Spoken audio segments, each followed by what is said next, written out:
जय श्री कृष्णा। राधे राधे।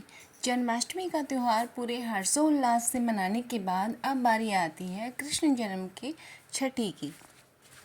जैसे घर में किसी बच्चे के जन्म के बाद छठे दिन उसकी छठी या नहान बोलते हैं, जिसे नहान या स्नान बोलते हैं, वो मनाया जाता है। ठीक उसी तरह से हम कृष्ण भगवान की छठी मनाएंगे।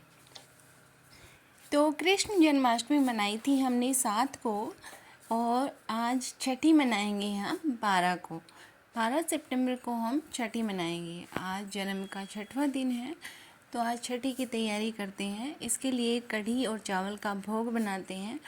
और छठी वाले दिन जिस प्रकार से जो छोटा बच्चा होता है, उस दिन जच्चा और बच्चा दोनों को स्नान करवाया जाता है और स्नान करवाने से पहले मालिश की जाती है। ठीक उसी तरह से हम अपने लड्डू गोपाल की मालिश करेंगे। मालिश के लिए आप घी इस्तेमाल कर सकते हैं या कोई भी इच्छानुसार तेल ले सकते हैं। ये गाय का घी है तो बहुत ही अच्छा, मैं गाय का घी ले रही हूँ। और घी से हम जिस प्रकार से बच्चे की मालिश करते हैं, उसी प्रकार से हम अपने लड्डू की मालिश करेंगे अच्छे से। कहते हैं भगवान तो भाव के भूखे होते हैं, तो इसे भाव में हमें कोई कंजूसी नहीं करनी है। ये भाव अंदर से निकल के अपने आप ही आ जाता है। जैसे हम अपने बच्चों को मालिश कर रहे हों, नहला रहे हों, धुला रहे हों, इस तरह से हमें अपने लड्डू की भी पूरे भाव के साथ से मालिश करनी है, उनको प्यार करना है। तो सबसे पहले अच्छे से हम भाव के साथ इनकी मालिश कर देंगे। मेरे पास 2 लड्डू गोपाल हैं, दोनों की मैंने अच्छे से मालिश कर दी है।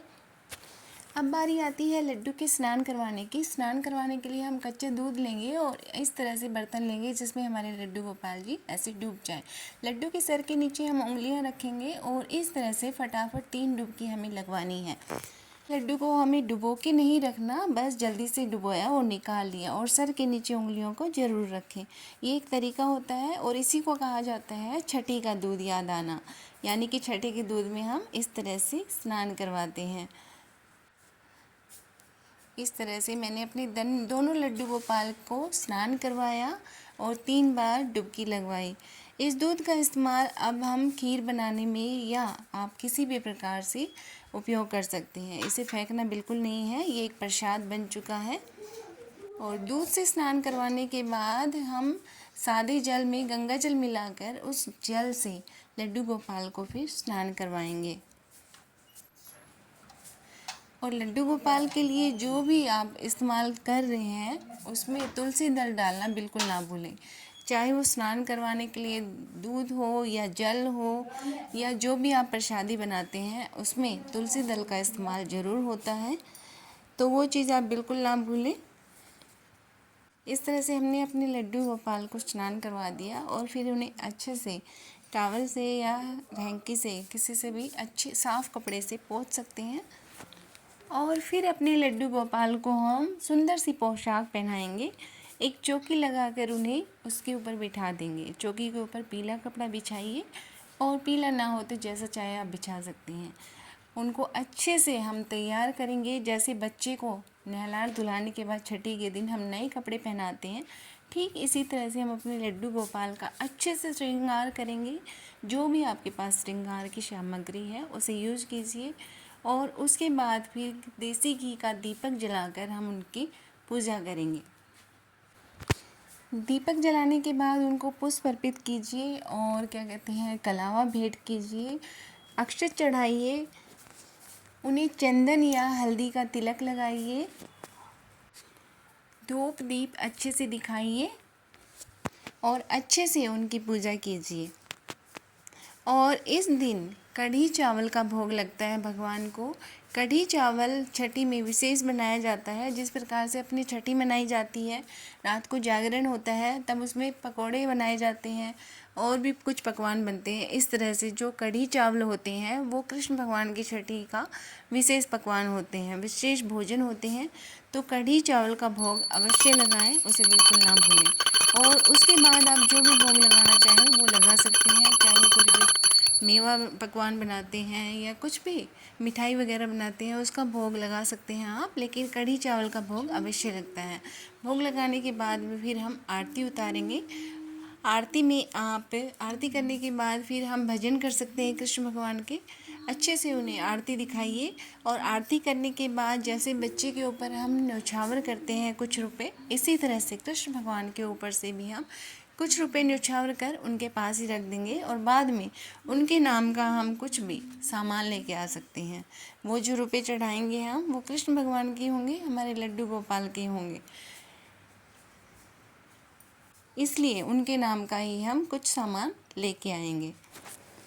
फिर उनके पास जो भी उनके खिलौने होते हैं वो खिलौने रख दीजिए। जैसे छोटे बच्चे के पास हम खिलौने रखते हैं, ठीक इसी तरह से हम उनके पास खिलौने रख देंगे और इस तरह से हमारी पूजा संपन्न होती है। ये पूजा दोपहर को की जाती है, रात में उसके बाद हम जागरण करते हैं और भगवान के जो भजन कीर्तन होते हैं वो किए जाते हैं।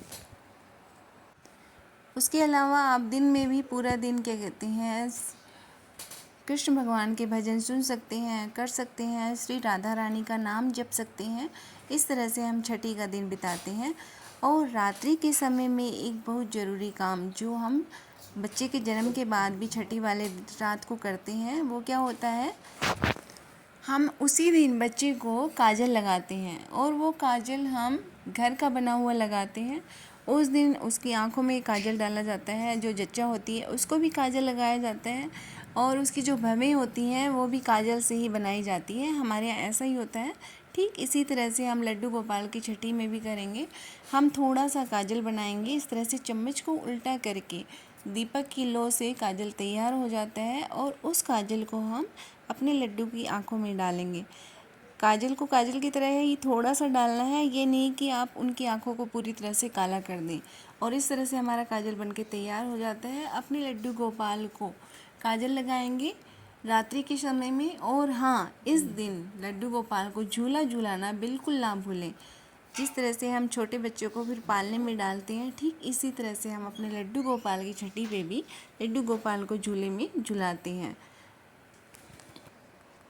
कहते हैं इस तरह से लड्डू गोपाल को झूला झुलाने से जो हमारे जीवन के दुख दर्द जो संकट होते हैं वो कट जाते हैं, सारी परेशानियां दूर हो जाती हैं और घर में खुशी का माहौल होता है। तो इस तरह से सिंपल तरीके से मैंने अपने घर में अपने लड्डू की छठी मनाई। तो उम्मीद करती हूँ आपको ये वीडियो अच्छी लगी होगी। अच्छी लगी हो तो लाइक शेयर कमेंट करना ना भूलें और कमेंट में राधे राधे लिखना ना भूलें। मेरे चैनल पे नए हैं तो सब्सक्राइब ज़रूर कीजिएगा ताकि आगे की वीडियो आपको मिलती रहे। और मिलती हूँ अगली वीडियो में, तब तक के लिए टाटा बाय बाय। खुश रहिए, स्वस्थ रहिए, मस्त रहिए। लड्डू गोपाल श्री कृष्ण भगवान आप सब पर अपनी कृपा दृष्टि बनाए रखें। आप सबके घर में खुशी का माहौल हो, हमेशा हंसते रहिए, मुस्कुराते रहिए, खुशियाँ बांटते रहिए।